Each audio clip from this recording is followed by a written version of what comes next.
Hey everyone, it's Brianna with WTI, and this is my Dr. Trigger Rocker 2.0.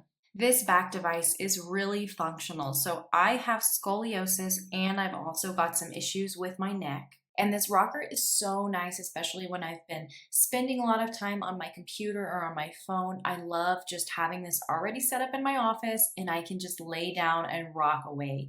You get these customizable knobs that you can stick in kind of like Lego pieces wherever you'd like to work out the muscles. I like to put them around the base of my neck, up and down my spine to help with alignment, and it just feels so good. So personally for me, this feels like a massage because of those knobs. When you're rocking back and forth, it really can get in deep into those muscles.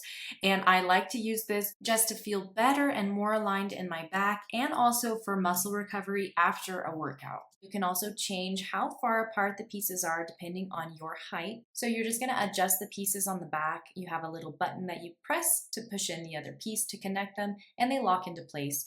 And the Dr. Trigger website is full of helpful information and exercises to help you.